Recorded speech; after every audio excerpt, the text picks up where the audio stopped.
So let's say that you made a list like this, a drop-down list, or anything that involved the data validation tab, and you want to get rid of it, right? And you've been clicking clear contents, you've been hitting the delete key, nothing short of deleting this whole entire row will get rid of it.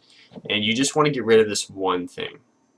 So here's what you do. You go to data, and then you go to data validation. And you click on that, right? And then in here, on the cell that you've selected that you want to delete, right? You just need to select that.